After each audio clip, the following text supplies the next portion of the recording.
Madam President. The Majority Whip.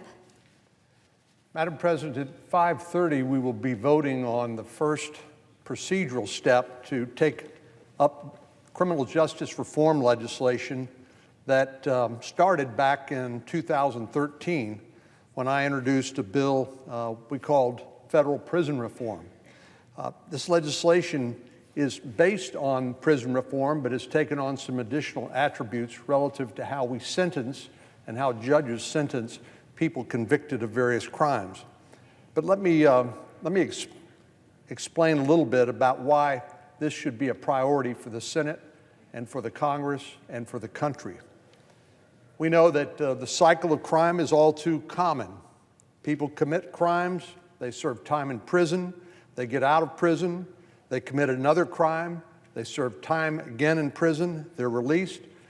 This is what one young man in Houston a few years ago, when he was talking about his own experience, he called himself a frequent flyer. Somebody caught in that revolving door of prison and crime. But in Texas in 2007 or thereabouts, we had some far-sighted, visionary leaders, actually, who decided instead of just being tough on crime, which Texas has always had a reputation for, we needed to be smart on crime, too. A little more than a decade ago, Texas prisons were bursting at the seams. We had more people incarcerated in Texas prisons than any state in the nation. And, tragically, we also had high recidivism rates. So it was obvious that we were doing something wrong and we needed to up our game. The Legislative Budget Board in our state estimated that in the next 5 years, Texas would need as many as 17,000 new prison beds to house the growing inmate population. So two options became clear: build more costly prisons with the same tragic results, or fix the system. And we chose the latter. I would say, Madam President, some of our colleagues and some of the critics of the underlying bill say, well, the best way to keep communities safe is to keep criminals in prison. And there are some people, sadly, who will never take advantage of the opportunity to transform their lives through faith-based programs, deal with their drug and alcohol addiction, learn a skill, get a GED. In other words, there's some people, unfortunately, you can't save. But there are others who understand that they've made a mistake and paid their debt to society and want to turn their lives around. And those are the type of people this criminal justice reform bill speaks to. In the beginning of my state, the decision was largely driven by cost. The estimated price tag to build new prisons exceeded $2 billion. You can imagine what that does to a state's budget. But instead of leaving taxpayers with the bill and just moving on, a visionary group of state legislators decided to dive further into the problem to try to understand it better and propose cost-effective ways to fix it. And these fixes came in a number of forms, which, looking back on it now, seem pretty obvious, pretty intuitive, but at the time really was revolutionary. First were improvements in our parole system, which means that once people got out of prison, people were then supervised while out of prison to make sure that they met the conditions of their parole. They didn't get involved with the same bad company that helped them get in trouble in the first place, and they didn't start using drugs again, and they kept fully employed. So this parole supervision targeted 10% fewer revocations and graduated sanctions for small rules violations, such as missed meetings. That's particularly important because one of the first indications that somebody who's on parole is in trouble is when they don't show up for their meeting with their parole officer. And in the past, that was just pretty much blown off until those missed meetings began to accumulate, and then ultimately that individual found themselves back arrested and back in jail and ultimately back in prison. So rather than letting these small infractions pile up and eventually sending the person back to prison, each misstep was dealt with swiftly and surely. In 2005, $55 million was appropriated in Texas to probation departments to make improvements in how we supervise people who had once been in prison, with most of the funds going toward reducing caseloads. In other words, parole officers, probation officers, if they have to handle so many cases, they can't give them the individual attention that they need and that the formerly incarcerated individual will benefit from. That brought the number of cases down from nearly 150 in some areas to 110 probationers per officer. This allowed for closer supervision and constant application of sanctions when called for. The results were pretty dramatic. In 2005, our state was paroling 21,000 prisoners. 11,000 of them returned to prison after committing other crimes. So that means a little more than 50% were eventually going back to prison. A decade later, putting in place these reforms, the state paroled 28,000 prisoners and about 4,500 came back, or only 16%. So you went from about half of the people in prison being paroled without much supervision and much help to only 16% because of these reforms. And these reforms, as I said at the outset, may now look so obvious and it seems so intuitive that it seems clear to us today, but at the time it was pretty groundbreaking. As we all know, many politicians are one of their biggest fears when it comes to their next election is being accused of being soft on crime. But again, this is not about being tough on crime or soft on crime. This is about being smart on crime and getting the best results. The decline in revocations led to the savings of $119 million for Texas taxpayers, more than double the initial investment in these programs. Second were improvements to prison alternatives for low-level nonviolent offenders. Judges and prosecutors and corrections officials were frustrated by the number of these individuals who kept ending up right back where they started, with no real change in their trajectory and certainly no more hope for their future. So the state started to provide funding to increase access to things like substance abuse treatment, drug courts, and mental illness treatment. Again, the reason why people end up in prison often has very little to do with their desire to live a life of crime. Many of them feed their addiction by theft and other crimes. People who are mentally ill who go to jail or go to prison without diagnosis and treatment don't get any better, and when they get let out of jail and prison, they just go back deteriorating until they become a danger to themselves and others. In addition, mandatory pre-release programs were expanded to reduce the backlog of inmates waiting to complete these requirements. In other words, there were a lot more people who wanted to go through these programs because they recognized the benefit to themselves and their families, but they just simply couldn't get into the programs because there weren't enough slots. For example, the expansion of a drug treatment plan brought down wait time from 1 year to 4 months. If you're somebody with a drug problem and you're told, we don't have room for you, come back in a year, that can be obviously very discouraging and not result in getting them the help that they need. So moving the wait time for drug treatment down from 1 year to 4 months moved 2/3 of the wait list into treatment, after which they were released only to see a more hopeful and better outcome. So in Texas, the model worked. Not only did we avoid building new prisons, we've actually closed 8 prisons in Texas. Again, this sounds a little shocking if you're from other parts of the country when you hear about our tough on crime reputation. But we were actually able to close 8 prisons because they were no longer needed because of these reforms. We quickly saw a reduction in both incarceration and crime rates by double digits at the same time. And this, to me, is the essence of criminal justice reform. There are some that say we need to do criminal justice reform because, well, we just simply imprison too many people. And there are others that say, well, we imprison people for offenses that are disproportionate to what they have done. But to me, the essence of criminal justice reform is reducing the crime rate. In other words, increasing and improving public safety.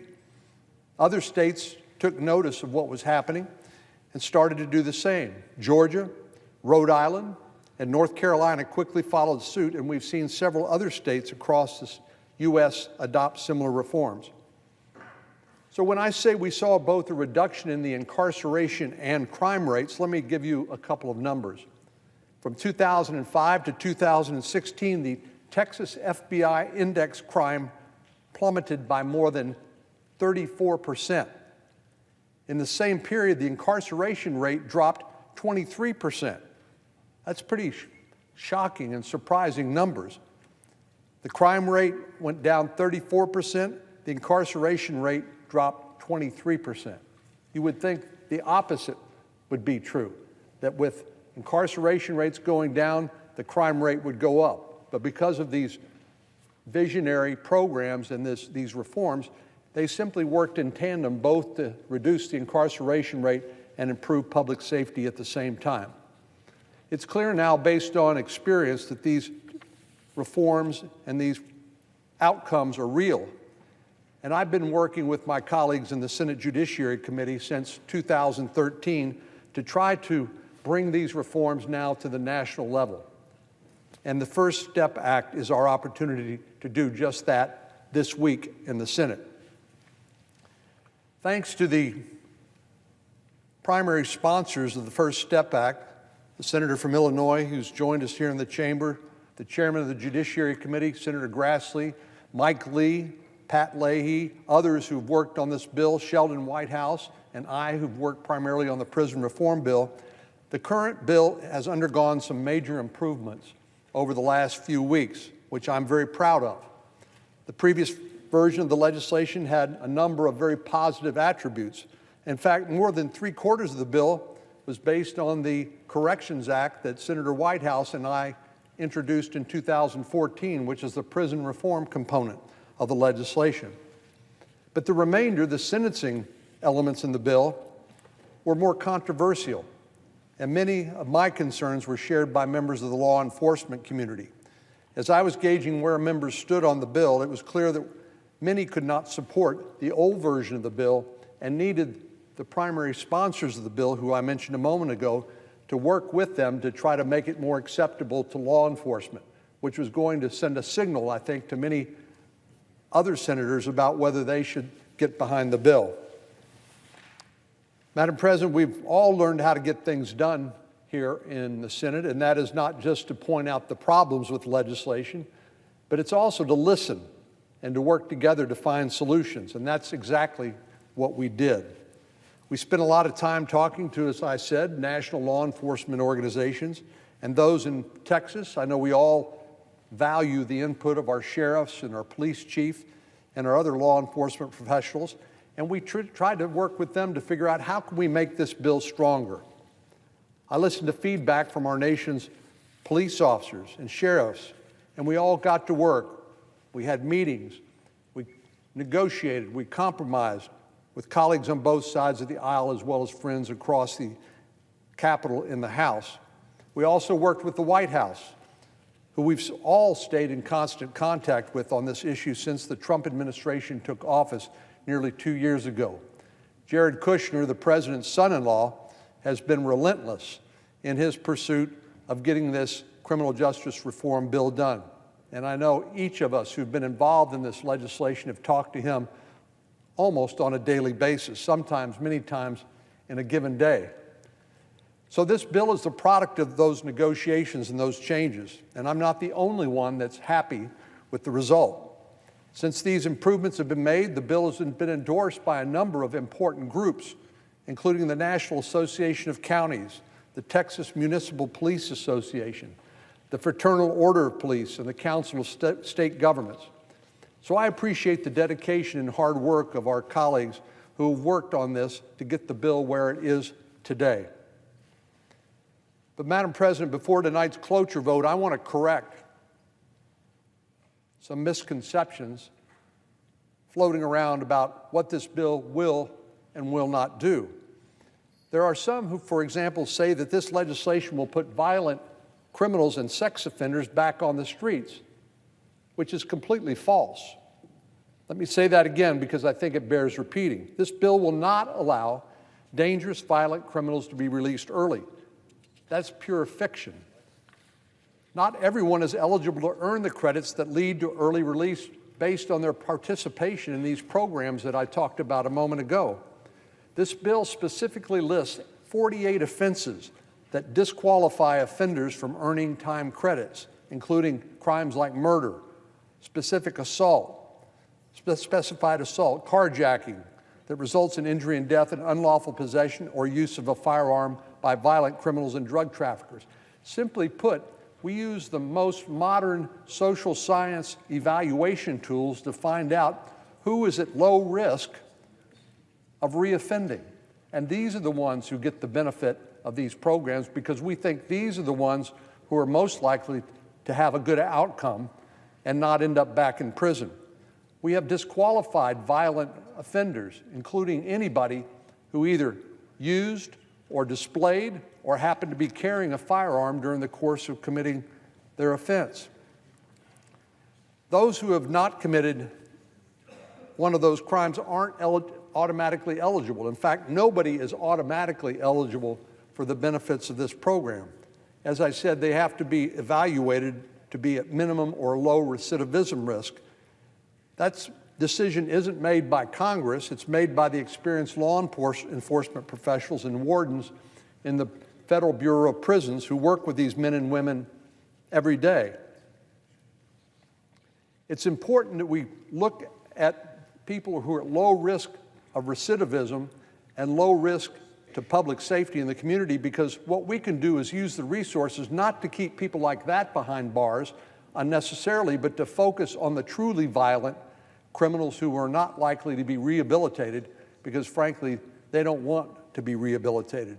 And by focusing on the most dangerous criminals and keeping them behind bars while providing this relief to those who earn that time credit just makes common sense. Some people are falsely claiming that the First Step Act will retroactively release illegal immigrants and top-level drug traffickers by increasing the good time credit by 7 days a year. But again, this is simply not true. All the bill does is clarify Congress's original intent when it comes to good time credit. Now, good time credit is different from the earned credit for participating in these various programs. But you can imagine how important this is, not only the safety of the jailers and the wardens and the public law enforcement officials in the prisons, because it gives inmates hope that if they lead exemplary lives while in prison, that they have a greater hope of earning good time credit and getting out earlier. But all this does is it clarifies Congress's original intent that 54 days of good time credit be available rather than the 47 days that the Bureau of Prisons had interpreted under previous law that was more ambiguous. So that is not a change in what Congress intended, but merely a clarification of pre-existing congressional intent. In addition, some of the bill's detractors are claiming it will allow gang members and high-risk inmates to be transferred to lower security prisons in order to be closer to their homes. This too is false. Gang members and high-risk inmates will not be transferred to lower security prisons under this bill. While the bill does call for inmates to be transferred to a prison within 500 miles of their release residence, that only applies if there are no security concerns and subject to availability of beds and other conditions. For example, a member of the dangerous MS-13 gang held in maximum security over 500 miles from their release residence, and there happens to be a minimum security prison within 500 miles of their release residence, they would not be transferred. We simply don't transfer violent criminals to medium security prisons because they happen to be within 500 miles of their residence. So there's been a lot of mythology and misunderstanding and misrepresentation of what's in the bill. The goal of this bill is not to release broad swaths of criminals. In fact, it's just the opposite.